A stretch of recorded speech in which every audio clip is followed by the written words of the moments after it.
రజనీకాంత్ గారికి మీకు శనివారం గురించి ఆ వారం గురించి ఏదో ఒక టాపిక్ వచ్చింది. ఏంటిది? ఫస్ట్ డే శనివారం షూటింగ్ జరిగింది. సుమారు మధ్యాహ్నం సాపాడు వ్యాన్లో వందరు క్యారవాన్ వందరు వంగేశ్వర సాப்பிடலாம் అని చెప్పేసి ఆర్డర్ ఇచ్చాడు. తీస్తే అన్ని రకమైన నాన్ వెజిటేరియన్ ఐటమ్స్ ఉంటే, అన్న నేను ఈరోజు వెజిటేరియన్, మీరు తీసుకోండి. నేను అన్న ఈరోజు శనివారం కదా. అవును ఈరోజు శనివారం, రేపు ఆదివారం, దానికి ఏంటన్నా? అలా కాదండి, వెంకటేశ్వర స్వామి ఇది కదా, చేత నేను తింటలేదు. ఎవరు వెంకటేశ్వర స్వామి మీకు ఫోన్ చేసి చెప్పారా తినొద్దని అన్న? అలా కాదు, అందరూ అలాగే చేస్తారు కదా, నేను కూడా అందరూ ఏమేమి చేస్తారు, మీరు కూడా అలాగే చేస్తారు. నేను తింటాను, నువ్వు పక్కనే ఉన్నావు, నీకు అది చూసిన తర్వాత నువ్వు టెంప్ట్ అవుతావు లేదా? మరి తప్పదు కదా, మరి అట్లీస్ట్ చూడంగానే ఆ స్మెల్కి వాటికి మరి ఎందుకు? అలా కాదు, నువ్వు తిను. మనసు వెజిటేరియన్ గా ఉండాలి.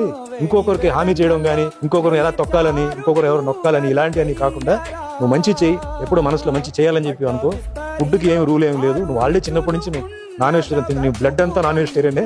ఇంకా నువ్వు మళ్ళీ ఏదో శనివారం ఒక రోజు తీసేసి దాన్ని ఏదో నాన్ వెజిటేరియన్ తీసేసి వెజిటేరియన్ నువ్వు పంపడం కాదు. మనసులో ఉండాలి, you should be a vegetarian in heart. ఇంట్లో ఏదైనా పూజలు జరిగితే, లేదు ఏదైనా గుడికి వెళ్ళినప్పుడు, ఏదైనా అలాంటి ఆస్పిషియస్ ఉంటే అప్పుడు శనివారం లేకపోతే నీ ఇష్టం, అది నువ్వు చెయ్యి. అంతేగాని దీనికోసం హాఫ్ హార్టెడ్ గా మట్టుకు చేయకూడదు అని చెప్పి అప్పటి నుంచి ఏంటంటే మానేశాను.